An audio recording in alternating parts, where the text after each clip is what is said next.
You're welcome to the Naija Filmmaker, a podcast about Nigerian filmmakers, their films, and how we can build a diverse and functional industry. I'm your host, Selegot. On this episode, my guest is Oge Obasi. She has produced 4 feature films and a short, which include Ojuju, Old Town, Juju Stories, and Mami Wata. In this first half, we talk about Juju Stories, producing films across different budgets and genres, and things holding Nollywood back. If you're a new listener, you're welcome, and I hope you enjoy.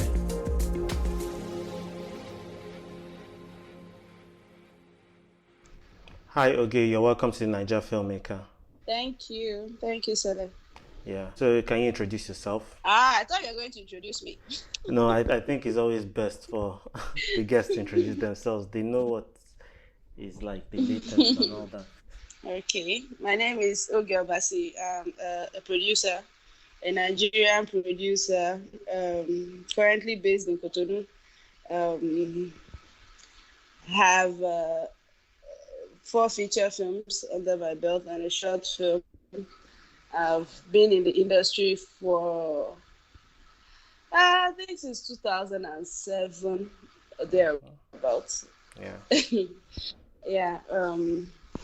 I co-own a production company with my husband, Oge Obasi, called Fiery Film Company, and 20 Pounds Production, with the mission and vision to take our local stories global. Okay. Yeah, pretty much. All right. Yeah. How did you get started in filmmaking? Okay, at first I started with music videos and then did some commercials and a bit of reality shows. Yeah. Before I got invited to the first set I worked on by Boss Elshin. It was Kunle Afolion's feature film, The Figurine, in 2009. Yeah. So that was my first film set, and I've not looked back since. Okay. And before you joined the industry, did you always have this dream of, working in the industry, making films? How was that for you? No, I was actually learning motion graphics when I stumbled on production generally. It was the set of Greenland by T.Y. Bello. Yeah. Okay. I wasn't looking into being in production. I didn't know I could be in production, so to speak, until that time. Okay. All right. So you have gone on to, produce Old Town, Ojuju, Hello Rain, Juju Stories, and Mami Wata. Yes, I have. Okay. Let's start from Old Town and Ojuju. They were, I guess, close to zero budget films. Yes, Ojuju was a zero budget. Old Town had a very tiny budget.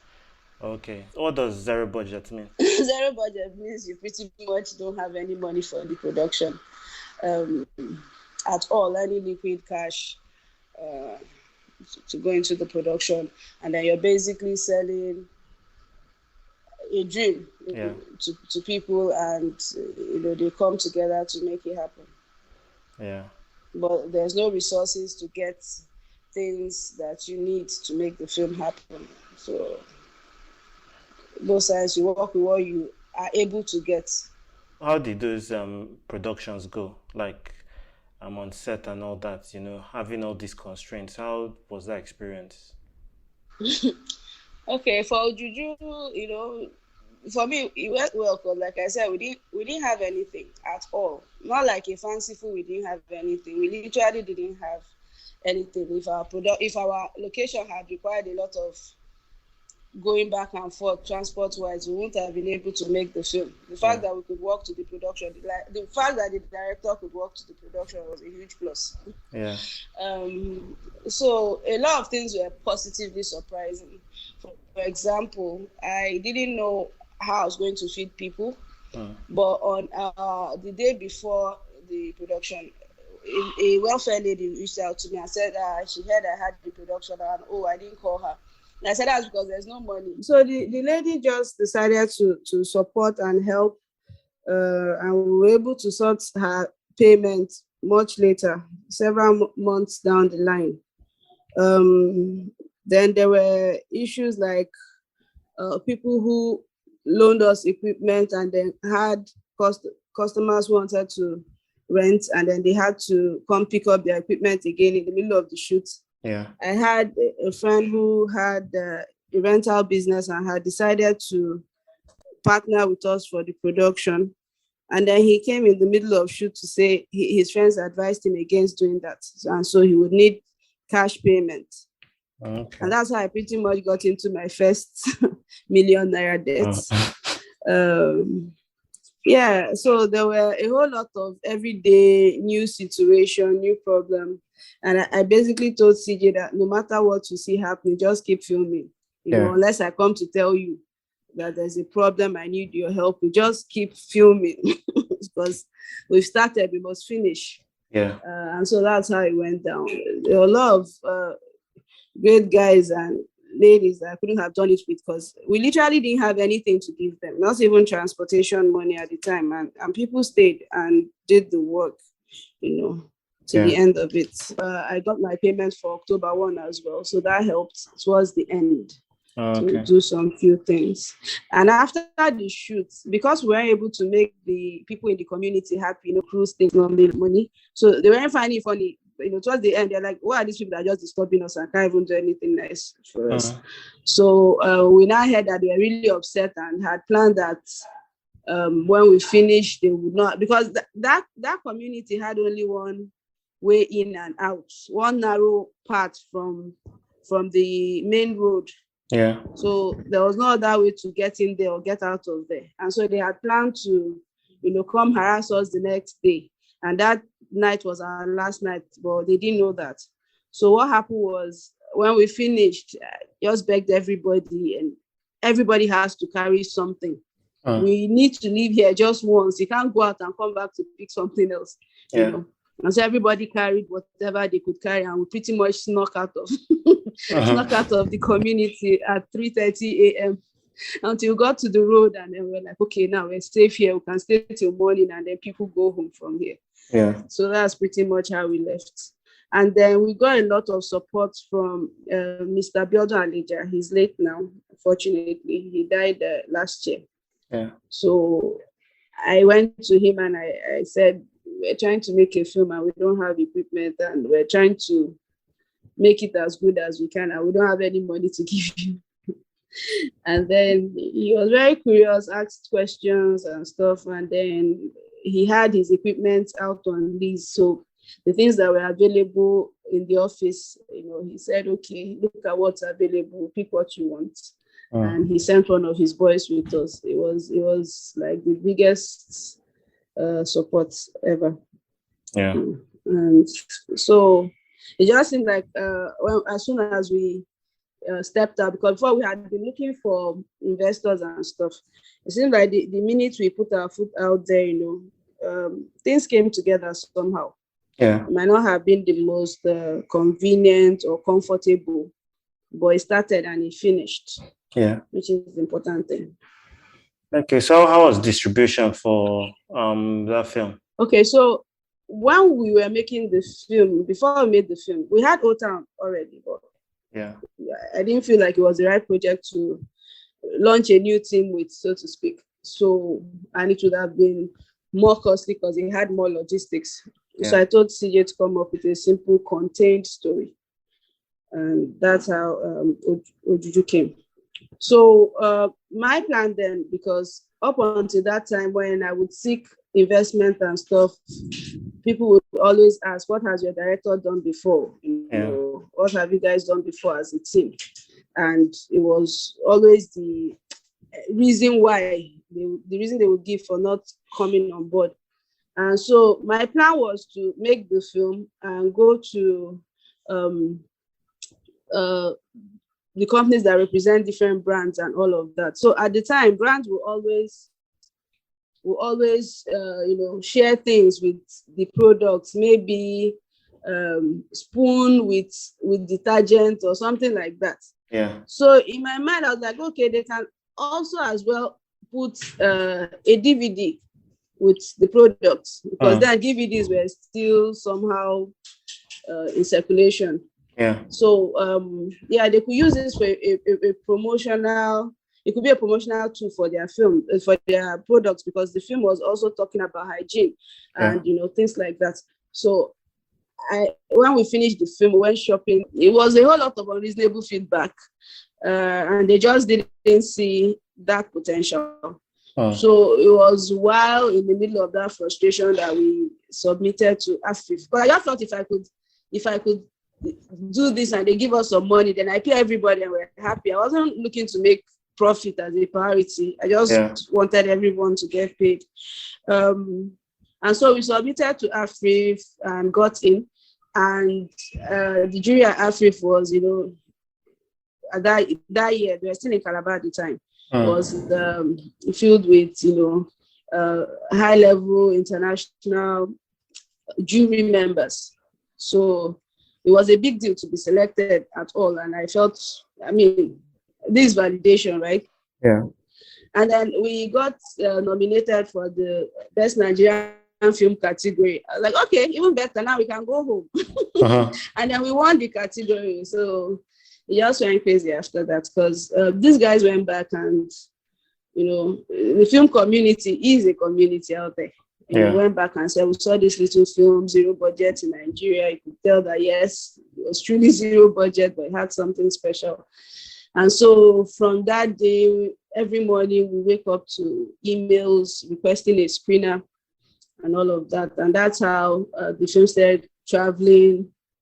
And basically that was how doors started opening and our audience started growing and all of that.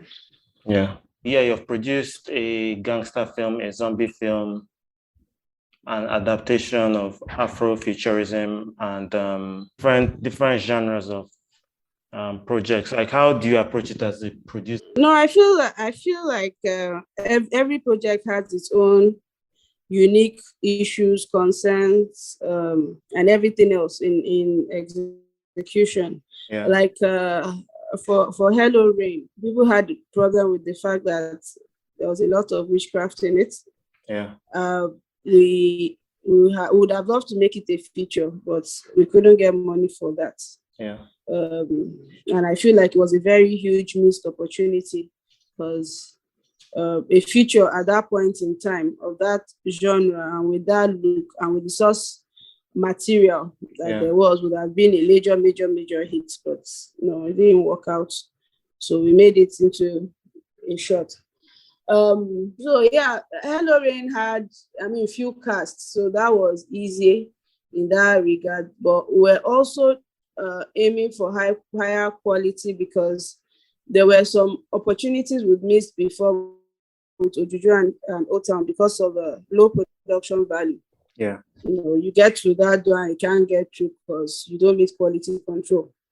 So we had decided that we would avoid that situation moving forward. It was a very painful one. And so we had a higher budget than you normally have for a short film, but at the same time we had some things that didn't cost much. And then we filmed in Lagos, but a lot of the scenes were also done in the studio and then in the National Theatre.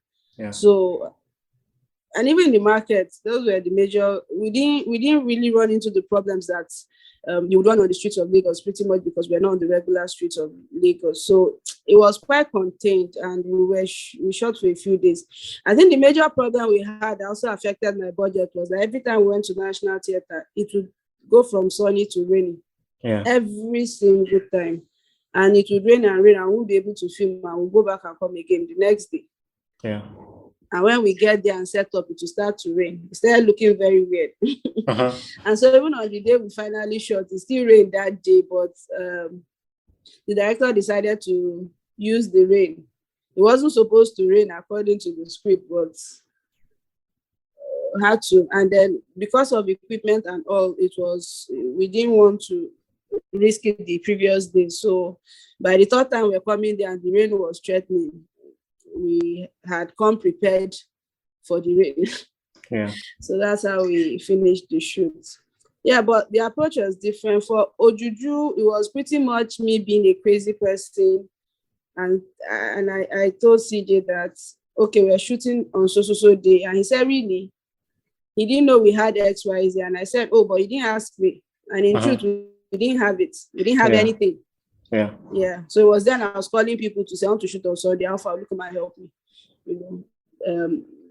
And stuff like that. So for me, it's pretty much to get started. There's no production without challenges, and you just prepare your mind for the worst, so that when it comes, it doesn't shock you, it doesn't destabilize you. You have to be able to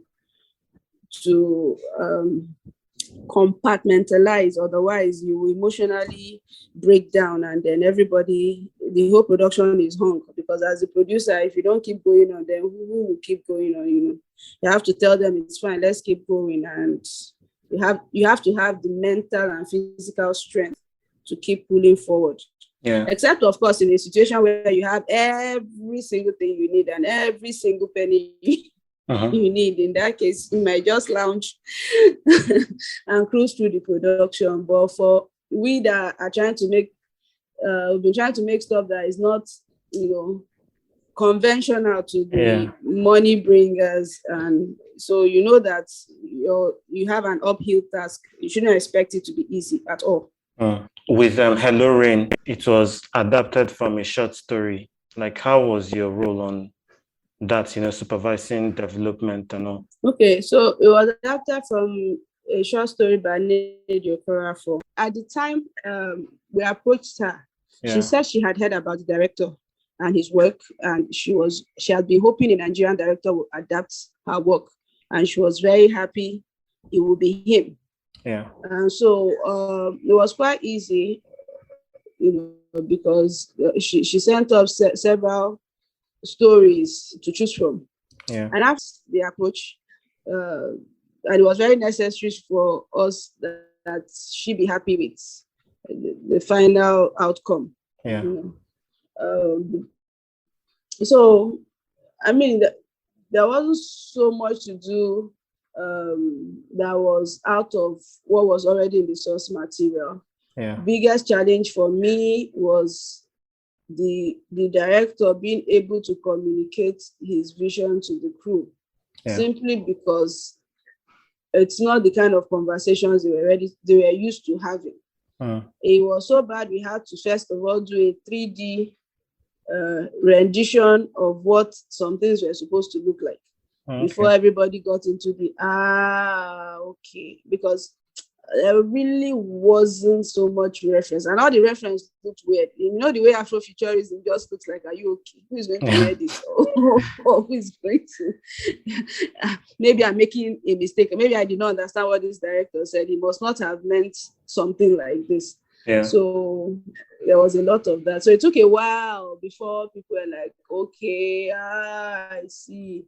And because there were several symbolisms that the director put in the film, and again, those are not conversations we're used to having for work purposes. So it was like we had to have a mini film school before the shoot, for people to feel comfortable and get into the mental space for the work. Apart from that and money issues, it was a short shoot, so compared to all my other productions, it was pretty much the easiest for me. Like films that you've produced have screened at numerous and prestigious festivals around the world. For you as a producer, what do you gain from the reach your films have, like the audiences it reaches? Like, what has been some of the benefits you've gotten from your movie traveling, your movies? Okay. First of all, because when that Between the Rock and the Hard Place thing, where your film is not mainstream Nigerian film and you don't know where else to go, because if you can't screen at home, where do you go? It was very exciting to have the whole world open up for us, give us the balance we needed, and give us the freedom and motivation to move ahead. Yeah. So being out there with my film amongst these people who take film like so seriously, so seriously, like it's a whole thing. The art of it, not even the here we talk a lot about the money of it, but there they talk about the art of it before the money of it. Yeah. You know, and it was a whole education for me, firstly, and a whole confirmation and validation of things I felt should be. And then as time went on, I realized being a Nigerian filmmaker wasn't really an advantage because there's an already existing perception of Nigerian films and Nigerian filmmakers, which got worse after TIFF of 2015. That's Toronto International Film Festival, where we had the focus on Nigeria. So you say you're a Nigerian filmmaker and you're talking about your project and what you want to do with the project, and the person just, you literally see them disconnect from that conversation because they feel they already know what they should expect to see. They feel that they already know what the look of your film will be like and what the tone of your film will be like, and they are not listening anymore. So, I mean, at a point, it was like a battle. I have to show my film and say, hey, I'm so person. This is a trailer of my last project. Yeah. And then after they watch it, they're like, wow, this is different. And then the conversation starts. And that's what I do all the time. Now I don't have to so much, but then that used to be it. And the films got us, I think, experience with having these conversations with the international film community. They have serious conversations around film. You need to know why you're making the film you're making and why you make the choices you make. You know, back home, usually they ask you how you're going to make money from this thing, and that's it. I've never really had to answer as to why any choice of projects.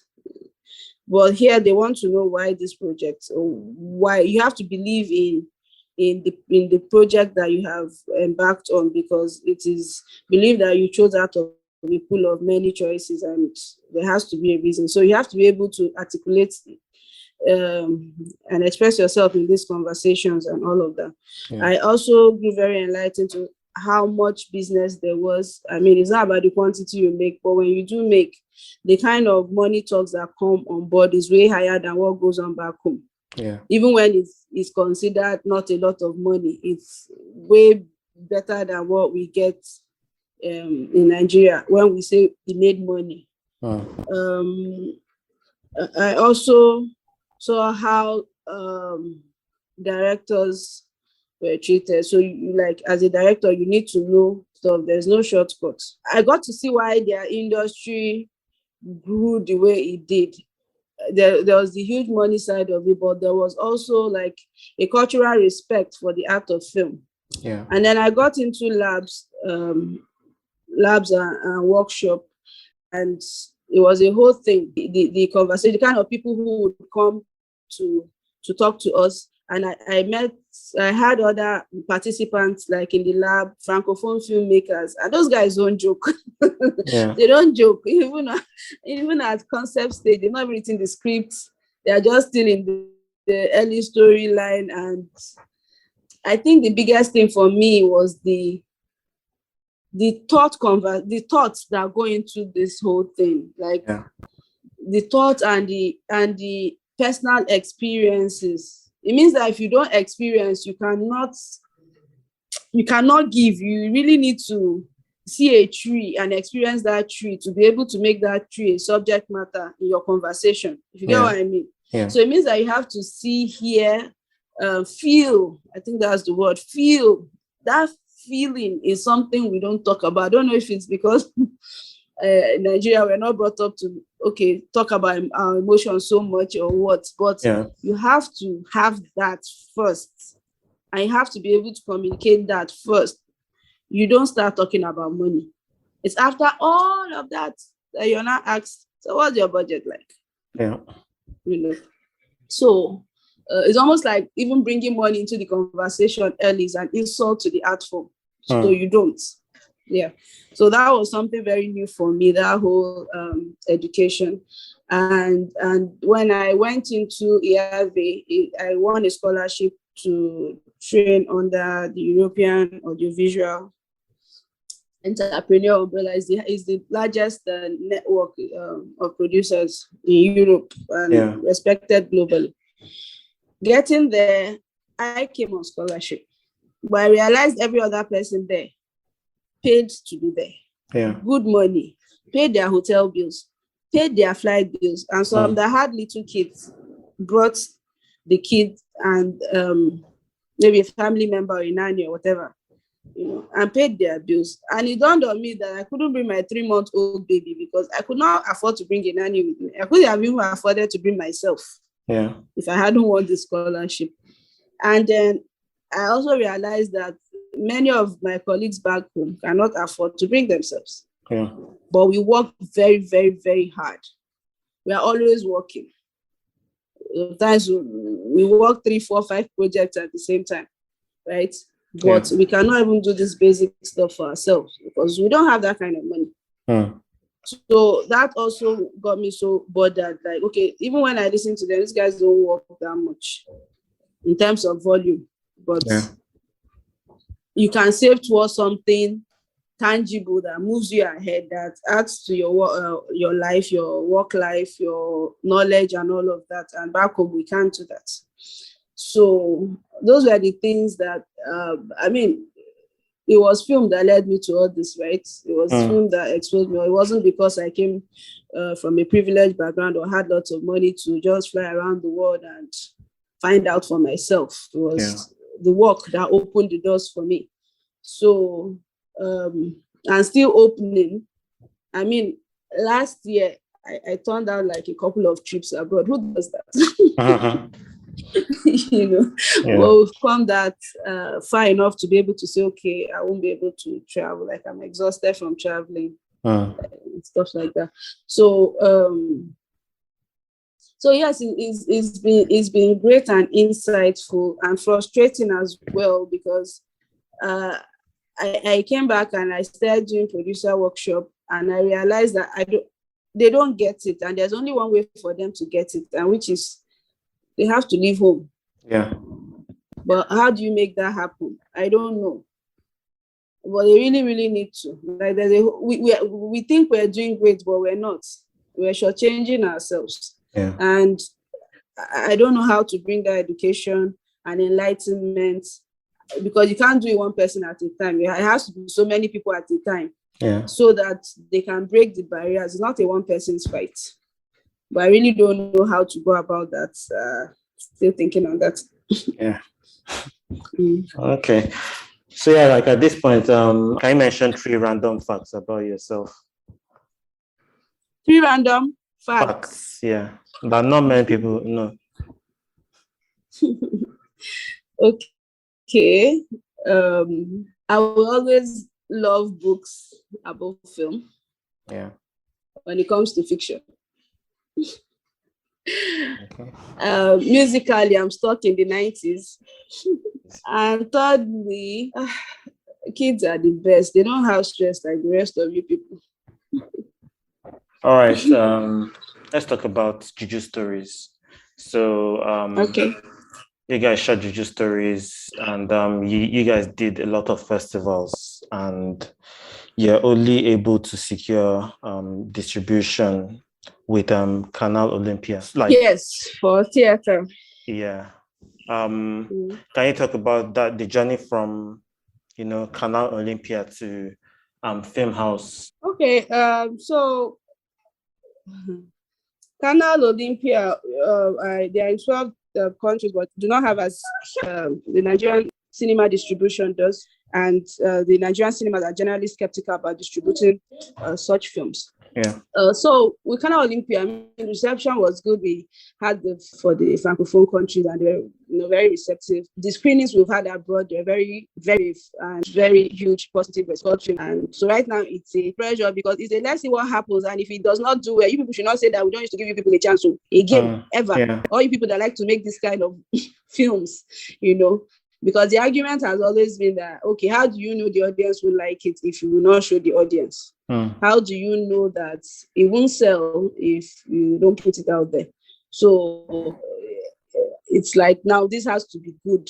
Even if it is not Omogeto and Wedding Party good, it has to be really good, so that the next person coming with a film that is not mainstream type of storytelling would also be able to have that conversation. It wouldn't just be a nope from the onset.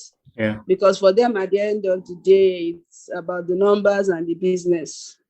They are not sentimental about the art form.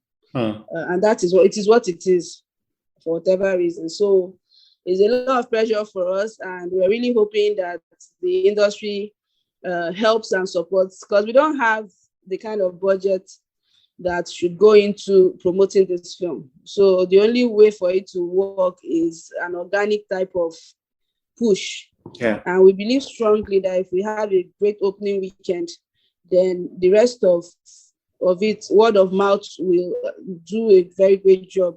Yeah. Because those who saw it during AFRIF really, really, really loved it. I have not heard one bad feedback about the film. Yeah. And the beauty of it being that we have 3 directors with 3 stories and 3 approaches to their own unique approach to storytelling. Pretty make sure there's something for everybody, in the 3 films.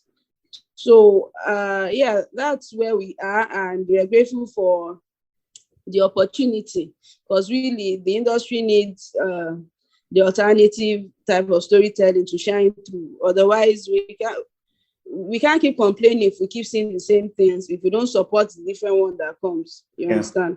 In order to open doors for variety in our space, and for the things that get onto Netflix and all of that, we keep complaining. It's the same thing, same actors, same everything. Yeah. So it's really important for the industry as a whole for this to be successful. So fingers crossed. Okay, yeah, fingers crossed. Can you talk about the importance of Nigeria developing its festival circuit? I really wish that Africa had been given all the support that it needs, that they didn't have to come to Lagos to adapt, because I believe when they were in Calabar, there was a serenity that came with the festival that forced people to know each other, create bonds, and then learn. Like in that space, people put aside the competing and beefing and everything, and just learn and just hope and share dreams. And I think that's what forges an industry together. I don't think Lagos is the right energy for Africa.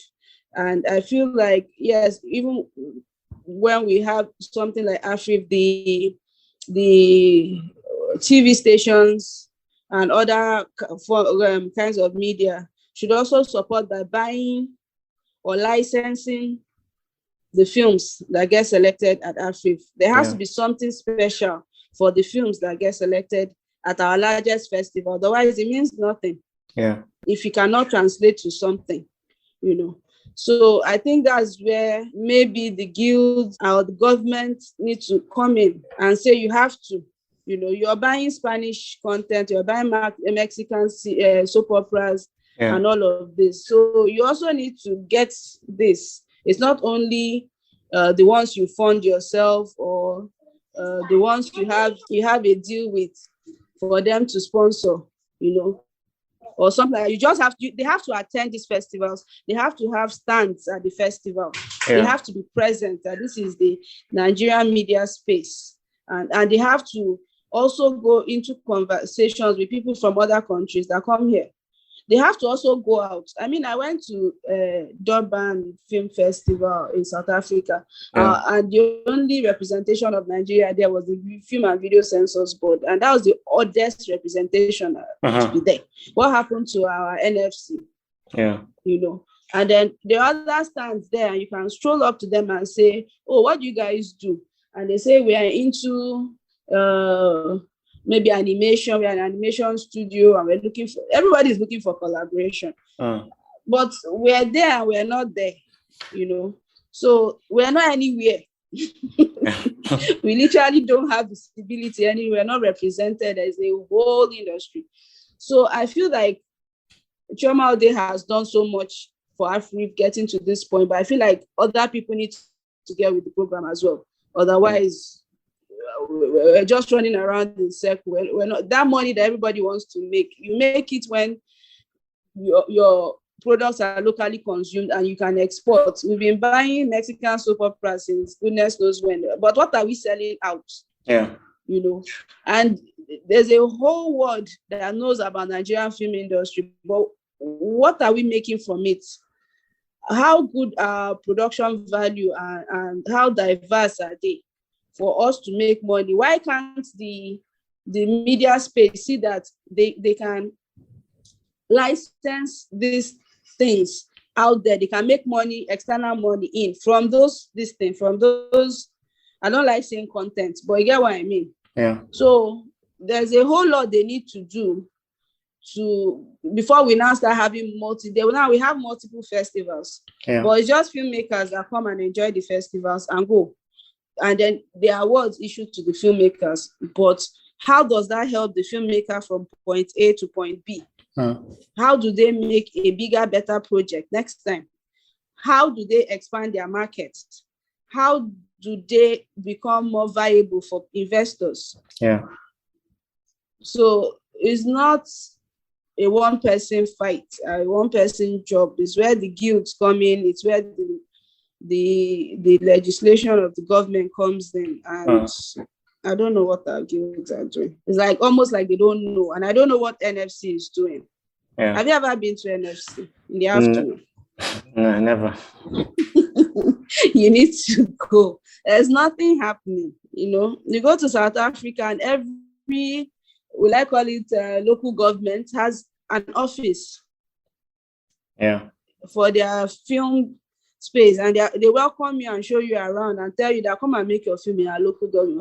We have this view, we have this, and so they show you around to their environment. Even if we don't do it on local government level, let's even have it at state government level, so that any state you want to film in, there's a film commission office that you go to, and they introduce you to the producers and like, okay, this person has done this work, this is the catalog of producers we have. Who do you want to work with?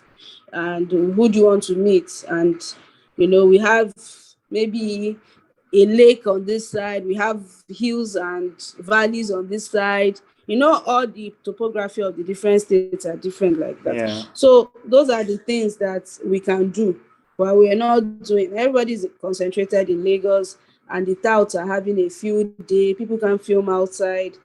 You know, it's just crazy. So those are the many ways that I feel like we can make things better and make the festivals better. The festivals cannot do everything without this kind of external contribution and collaboration. Yeah. I mean, there are films that are like 15 minutes, 10 minutes that you can use in between programming, you know, in between segments and stuff like that. It doesn't even have to be like a series or a feature film. Let's even start with shots of a few minutes. Yeah. And then the filmmaker can pay their bills, pay their investors, and make another one. And that's how we go. Yeah. Okay, so can you talk about some of the things that are holding Nollywood back? Yes, I mean, from my own lifetime, the Nigerian film industry goes further back than that. Yeah. And we've been making films, if I'm not mistaken, since the 60s or so. Yeah. And yes, I feel like Nollywood happened without plan. It just happened, right? People had been making films on VCR before Living in Bondage became a hit. Yeah. So when it happened, there was no plan, there was no blueprint. But when it happened, could have been the start of one, but it didn't happen. At the issue now, we're like Nollywood 2.0 or 3.0, and we're still having that issue where there is no guideline or legislation. Everybody can do. And so that's why we can complain that because there's nobody to say, okay, you have to keep them in check. You complain that actors are unrealistic reliable. Yeah. There's no guideline. Actors complain that producers don't pay well. There's no guideline. The crew, nobody even remembers the crew in all of the conversations because there's nothing. And there is a platform that we consider our big, good thing. This is good for the industry. They'll be making money by whatever.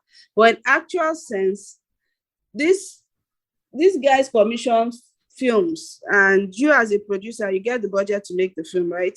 And then you make the film, and then you hand it over to these guys, all the rights and all. And producers don't know that you're supposed to be paid for the right for making that film. Your fee should not be budget film fee.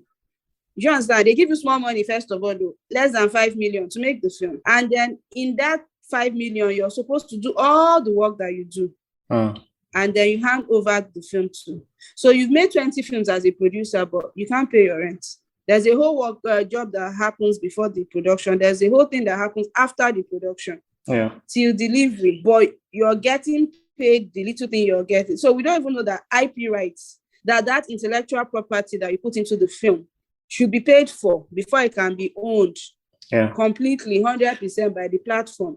So you see there's a deficiency in knowledge. And even when you know, who is going to hold that platform accountable? Who is going to say, no, you can't do like this? Maybe the producer gets 10% of the budget as their fee, or whatever it is. None of those conversations are happening. Everybody just hustling to eat. So this is the same industry we're telling that they should go get knowledge, experience internationally. From where? From which money? It's not ever going to happen. When Netflix came before the COVID, my fear was that we're going to end up having South African crew all the time, anytime there's a production. And then the Nigerian crew will always be their assistants. And, you can't even complain because they are highly skilled. They are more skilled than we are. So how do you bridge that gap? And if you say, okay, the South Africans should come for a while we learn to work on that skill, when the time comes, who is going to enforce that plan? Who is going to say, okay, it's been enough time passed, we can now ease up on the foreign crew and increase the local crew? What happened with TV commercials and or when they were outsourcing it? And they will spend so much more money there rather than spend the same amount here, and they will give you all kinds of reasons. So there has to be some intentional bridging of the gap. Now that we have all these other streamers, I also worry that our opportunity to make that big break is getting slimmer by the day, because after these guys, then who next? And we are so grateful for the kind of monies they are offering, and we don't know just how small those monies are compared to what they offer our colleagues out there. We're just happy and grateful because we're poor. The industry is poor. So I feel like, I don't know if the current government is even interested in all of that. I feel like we lost an opportunity with the last government, because when they asked what do people need, we didn't say we want very, very strong anti-piracy laws so that we can still be exploiting our DVD market.